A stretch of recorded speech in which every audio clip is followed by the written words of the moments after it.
Good morning, I'm Kelli Paddon. And I'm Lynn Swanson. Welcome to Daybreak Fraser Valley Weekend. Our guests this week include Ben Thorne of Forest Echoes Entertainment. And Natalie Bedard with a new episode of Total Wellness, sponsored by River Crest Contracting Ltd. I'll also get into the weeds with Lynn about next week's hotly anticipated Chilliwack Christmas Parade presented by the Rotary Clubs of Chilliwack and the City of Chilliwack. All this and the Fraser Valley News presented by Black Press Media coming up next.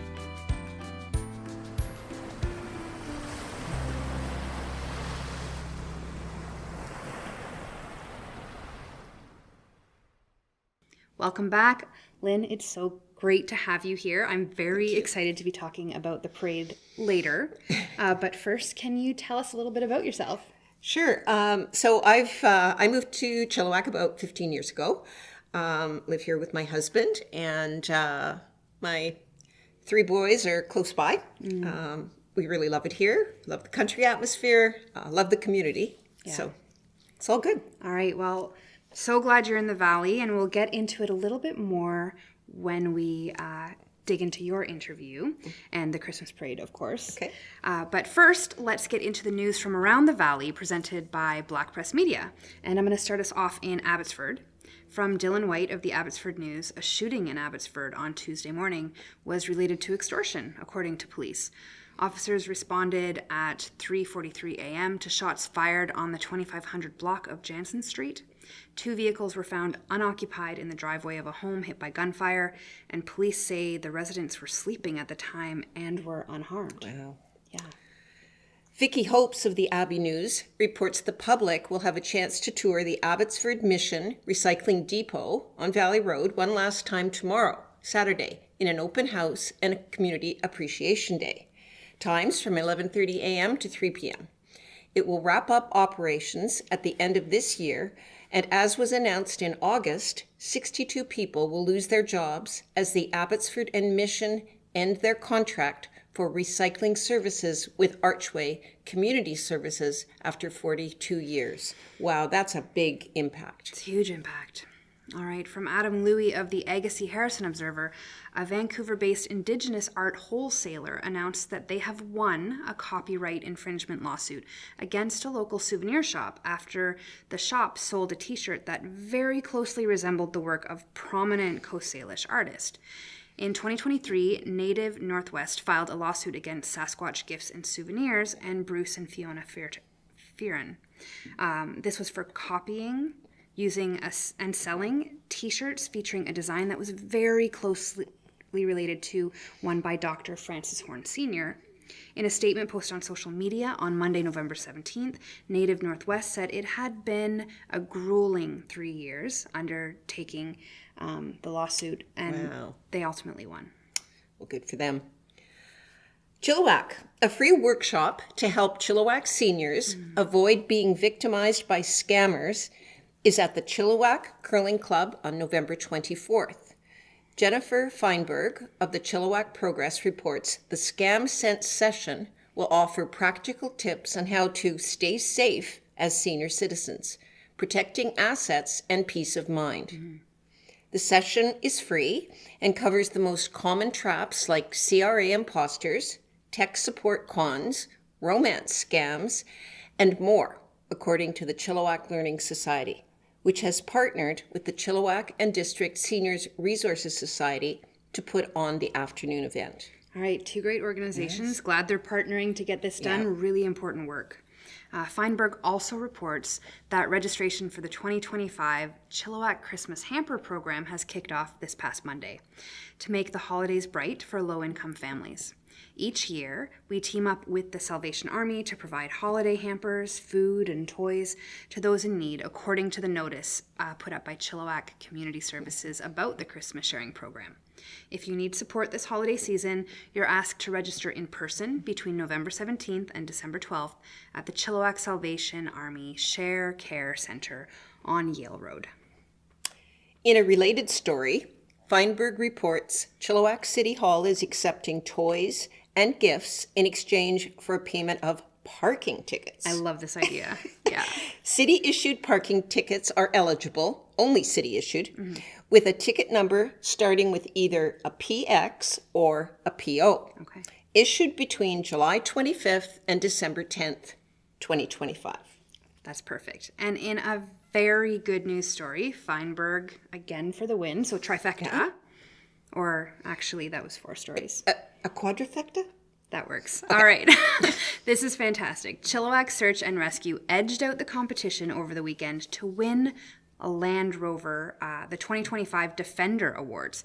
What it means is that in early 2026, Chilliwack Search and Rescue will get to customize a brand new Land Rover Defender to suit their needs, as well as $30,000 USD to purchase vital equipment to keep everyone safe in the backcountry. So this awesome. is amazing awesome. news. So thank you to everyone who took the time to vote, and congratulations. In Hope, Kimon Moody of the Agassiz Harrison Observer reports a 55-year-old Abbotsford construction worker was issued a $483 ticket after going 110 kilometers an hour through a construction zone on Highway 1 between Hope and Yale. Wow. The woman's truck, a Chevrolet Silverado pickup, was impounded for 7 days after BC Highway Patrol caught her speeding in a 60 kilometer per hour construction zone on October 22nd. According to the BCHP, the work truck was a traffic control truck that is designed to slow people down in construction zones. Now, how ironic is that? Incredibly ironic, but also the ticket and the impoundment that could have cost someone their life. Yeah, absolutely. So really, that is quite fantastic that she was caught. Hopefully, a lesson is learned, and I mean, the irony is not lost on anyone, but remember that those fines are increased in work zones because they're there to protect construction workers. Yeah, very reason. Yeah. So in Langley, Dan Ferguson of the Langley Advanced Times reports Langley city tax rate is amongst the lowest in the Lower Mainland, according to figures released by Mayor Nathan Pacal. A city staff assessment ranked the city's combined municipal controlled property taxes and utility rates for apartments and townhouses in 2025 as 14th of 15 municipalities surveyed, with an average of just over $2,000 compared to Langley Township, which ranked sixth at just over $3,200. Now, I'm curious as to how this will hold up next year, because we know that Langley Township was shouldering a lot of the policing costs. Right. So I'm interested. And they also shoulder a lot of the school responsibilities because just the space isn't available in the city of Langley. Should be interesting next year because there was just that redistribution of that policing responsibility. Right. Yeah. Okay. Stay tuned. Kevin Mills of the Mission Record reports that a crowd of about 30 to 40 people came out in the rain to attend a rally outside of Mission Memorial Hospital this past Saturday. Yeah. The event, which was organized by the Abbotsford Mission MLA, Rianne Gasper, was designed to bring attention and create discussion about the ongoing temporary closures occurring at local hospitals' emergency room.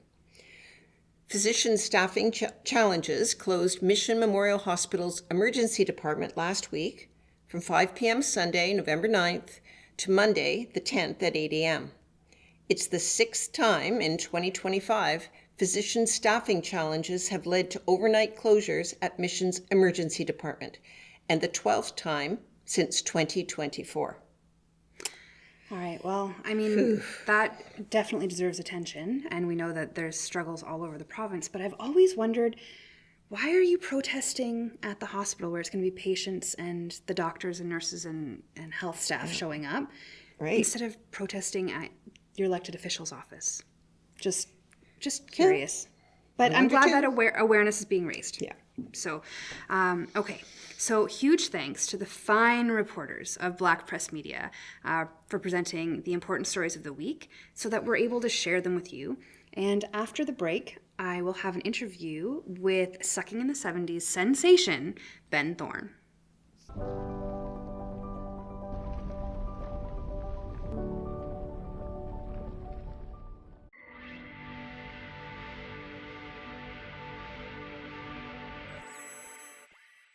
Welcome back, Ben, or should I call you Robert Plant. Thank you so much. Wow. I don't know about that. That's a heavy crown. All right, well, there's a big show coming up tomorrow night, Saturday at the Vineyard Centre in Chilliwack. It's Sucking in the 70s, so what's that all about? So it's an evening to celebrate the music of the 70s, and we've got 7 different acts performing a variety of music from the decade of the 70s. All right, and all the acts from the Fraser Valley, right? Yes, correct. Okay, well, we're gonna get there again, but first I want to rewind a little bit to get to know you a little bit more. Sure. So I think you're originally from Chilliwack, so do you recognize the artwork behind us? I do, yes. That's my father's painting. All right, big fan, huge. Yeah, me too. He's definitely an inspiration for me. Yeah, maybe we can have him on the show another time. But right now, I want to talk all about what you're going to be doing tomorrow night because I'm excited. You're going to be doing Led Zeppelin, right? I am, yes.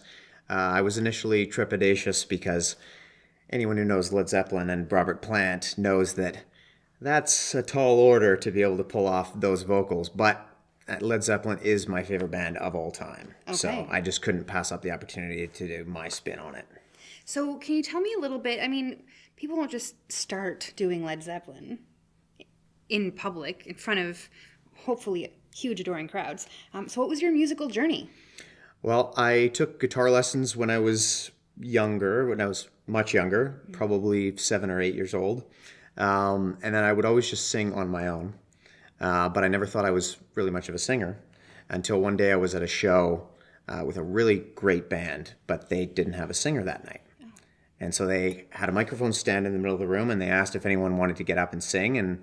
And you know, I might have had a couple, and I said, I'll do it. And I got up on stage. I improvised lyrics for hours and threw myself around the room and didn't think anything of it at the end of the night. And the next day they called me up and asked me to be their singer. All right. Are we allowed to know what band? So they were called the Schlepptones. And we ended up changing our name to Canadian Tuxedo. Okay. About a year in. Yes, very interesting names. All right. And so, you know, beginning with guitar lessons and then a random open mic, evidently. Yes. So how do you get to performing Led Zeppelin on the stage now? Yeah. So throughout my 20s, I was in a number of local Chilliwack bands. When I was 27, I formed a band called Dealer's Choice and instantly fell in love with the music that we were making. Decided to really pursue music aggressively at that time, and we ended up winning second place in the Best in Vancouver competition, 2021, and just played a lot of really awesome shows, both in the Fraser Valley, Vancouver area, I found some success, recorded some music. Unfortunately, that band is no longer around, but that gave me the confidence to really, keep pursuing things and, keep the steam going. All right, so you'll be performing Led Zeppelin's music, but are you still making your own? Actually, I'm working on a new project right now. Okay. Not going to give you too many details on that because we're keeping things a little hush-hush. For now, but you'll come back and tell us about it? But we have some stuff in the works, and we'll absolutely come back and tell you about it, yeah.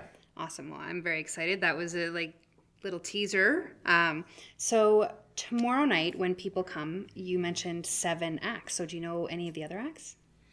So Leo Smooth Nickel, a friend of mine, has been in multiple Chilliwack bands. He's phenomenal. The Maybells, obviously. Anyone who was at the 60s evening knows that they're amazing. Yeah, I think they just won a Chili. Yes. Yeah. No, they're really awesome, and I'm excited to sing with them as well and be on stage with them. So yeah. All right. Well, for those of you who are interested, you can make sure to get your tickets.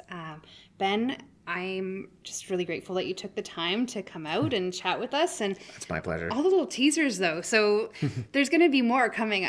I'm absolutely sure. But after the break, Natalie Bedard is going to be with us for a new episode of Total Wellness presented by River Crest Contracting Ltd. And then my interview with our guest co-host, Lynn Swanson, to learn all about next week's parade. So we will be right back.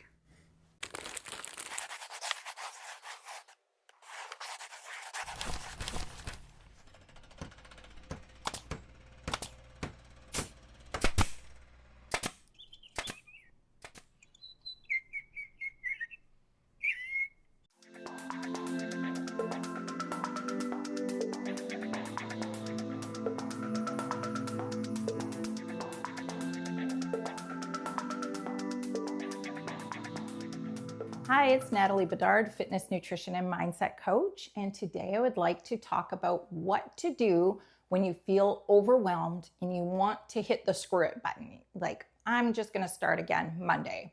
So what happens when we say, you know what, I'm just going to forget everything, start again Monday, that can lead into a week, 2 weeks, and next thing you know, we're completely off plan and we feel like we're completely starting over.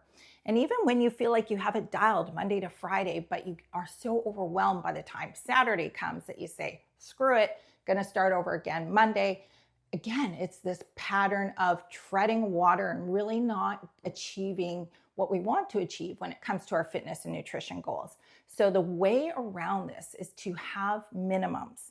These are your guide rails. These are the things that you can do in the toughest moments. So figure out what those are for you. So on a day when I feel completely chaotic, I'm overwhelmed, I have so many appointments, I don't feel like I can live up to the standards that I have set for myself, ask yourself, what is the bare minimum I could do and still feel like I'm making progress? That could be a 10-minute walk. That could be having one meal that is protein forward and has some veggies with it.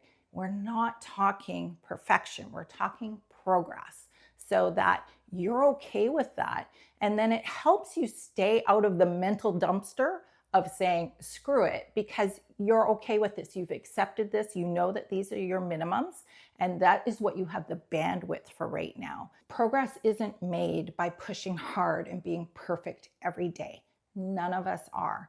So next time you feel overwhelmed, stop, check in with yourself to your agreed minimums and carry on with those. You will find that your mindset towards yourself, you'll have more grace without completely throwing your plan out the window. Having minimums in place don't just help you stay consistent, they help you build trust with yourself. We build trust when we keep our promises to ourselves and we keep moving forward. So instead of having impossibly high standards during times of your life when it's just not realistic, having different sets of standards for different times of your life will help you continue to progress.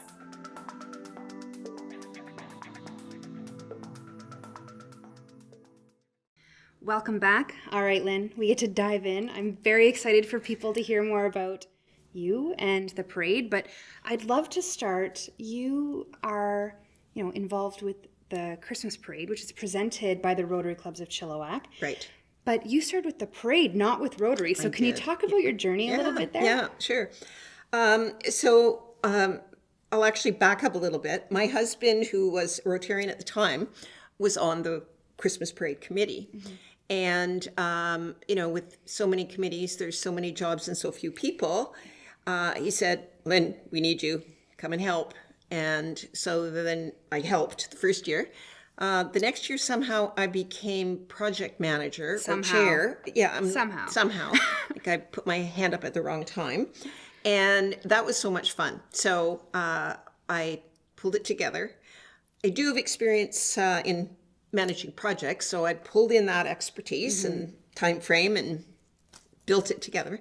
And so 2024 was the first parade that, 2014 was the first parade that I actually was responsible for putting together along with my team. And I have stuck with it. And, in that role, I got to learn a little bit more about Rotary and what they do and what the Rotary clubs in Chilliwack in particular do. And I decided to become a Rotarian.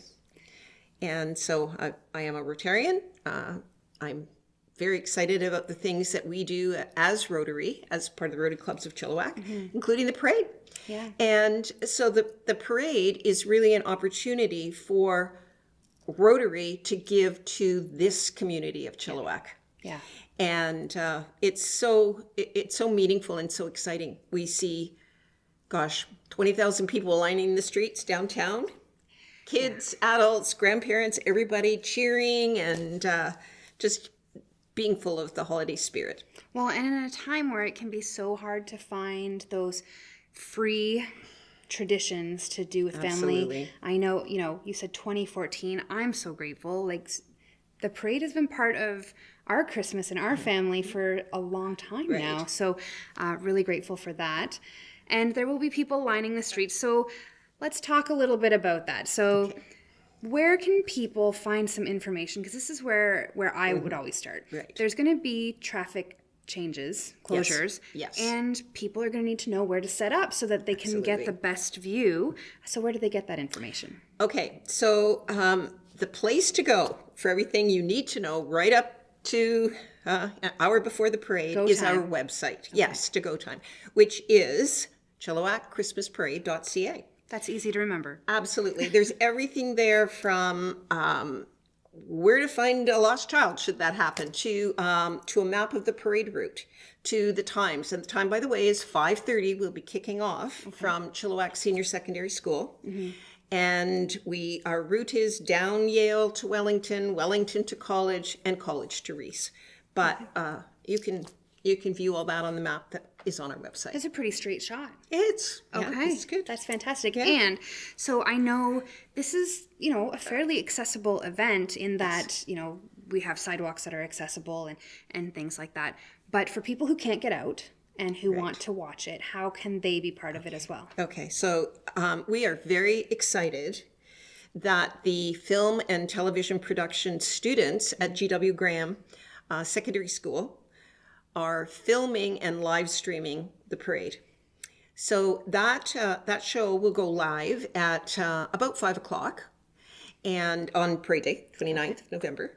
And so the whole parade itself will be broadcast, and if you happen to miss it or you want to go back and watch it 4 more times before Christmas, you can do that.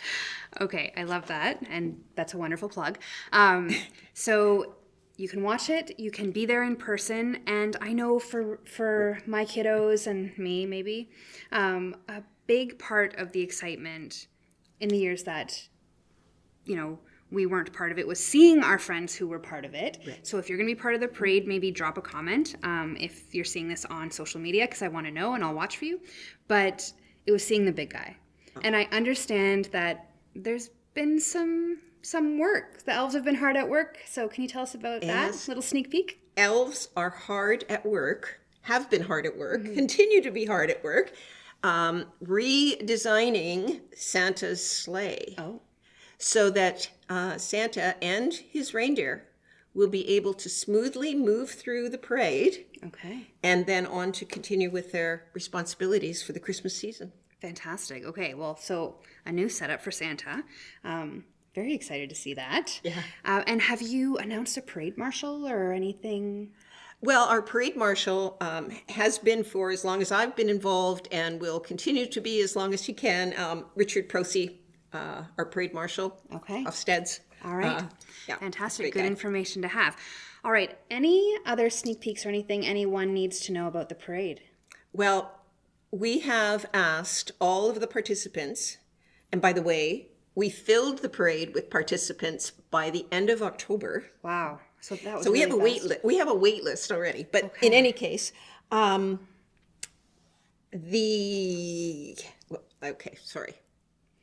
Sneak peeks. Surprises. I know. I'm so excited. They're so hush-hush that you won't even say them. We asked every participant to step up their game. Okay. So lots of lights, lots of action, lots of noise. Make it fun. Okay. It will be. All right. Well, I'm excited. Thank you so much for coming in. I know you're incredibly busy as we're counting down to go time. So thank you, and I can't wait to see it. Thanks, After Kelly. the break, you can find out what you can get up to this weekend around the valley.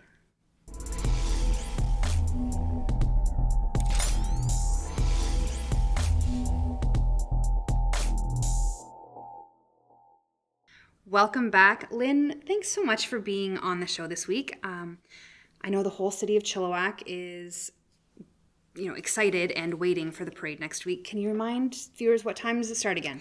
We will step off from Chilliwack Secondary School at 5:30 on November the 29th. All right. So what are you getting up to this weekend? Planning a parade? Yeah. Working on the parade. Okay, well then let's pivot to what everyone else can expect for fun from around the valley. Okay, in Abbotsford, could there be anything higher on the agenda? Well, maybe a parade, than a tree lighting. In downtown Abbotsford, they'll be kicking off the Jingle All the Way holiday season between 3 and 8 p.m. with lots of free activities for the kids, live performances on stage, a vendor market, and some warm food and drinks. There's even an elf academy where you can sign up, become an elf for kids ages 2 to 10. You'll want to stay the whole time, and if you do, bring some warm clothes. Tree lighting countdown starts at 6:59 p.m. And also, tomorrow you could just sing the night away, starting at 3 p.m. at Let's Sing Carols at the Trinity Memorial United Church on George Ferguson Way. It's described as a night of free hot chocolate, parking, and carols. Thumbs up to the free hot chocolate and parking. But I'm sure people would pay to hear me not sing. Oh, okay. Well, in Chilliwack at the Cultural Centre starting tonight and continuing until next Sunday is Murdered to Death. It's a new feature courtesy of the Chilliwack Players Guild. Homicide has never been so hysterical. It's set in the 1930s English country manor. We meet an eccentric cast of characters, all suspect in a gruesome murder, and solving the case is all up to the inept and bungling Inspector Pratt, who battles against the odds and his own incompetence to solve the crime. So this one sounds like a lot of fun. It does. Yeah. As does Chill Sounds, Sucking in the 70s, which we've already talked about, and is tomorrow night, Saturday at 7 p.m. at the Vineyard Centre on Wellington. It features 7 different performing artists, each doing a selection of songs from the 70s. So Ben is doing Led Zeppelin, and I've heard there's also going to be ABBA, AC/DC, John Denver, the Rolling Stones, David Bowie, the Bee Gees, and it just goes on and on. Wow. Yeah. Great. Okay, Langley. In Langley tomorrow, the Langley Rivermen talk on Victoria at 5 p.m. at the George Preston Recreation Centre, the Lodge. Or if you're more into funny, you'll enjoy Very, Very Improv at the Bez Arts Hub, starting at 6 p.m. The Very, Very Improv cast includes Cliff Prang. He was a co-host with you on Daybreak. He was in September. As well as the host of the Chili's a couple of weeks ago. Yeah. If you can't decide, you should even do both. Catch the first period at the Lodge, and then race over to Bez Arts Hub. You control your own destiny. Indeed. In Mission tonight, it's Chilliwack. Not the city, but the band, Chilliwack, on their Farewell to Friends tour at the Clark Theatre. And I haven't heard of them in so long. They've been gone so long. Anyway, okay, boomers, that joke was for the Gen X crowd. People are getting antsy, Kelly. Yeah, they want to get to work. And after that bad joke, I can't really blame them.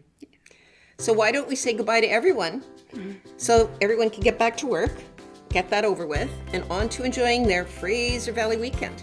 Yeah, so huge thanks to Ben Thorne and Natalie Bedard of Total Wellness, presented by River Crest Contracting, and to you, Lynn. Thanks. Thank you for being here. I hope you have a great parade, and thank all of you for watching, and have a fabulous Fraser Valley weekend.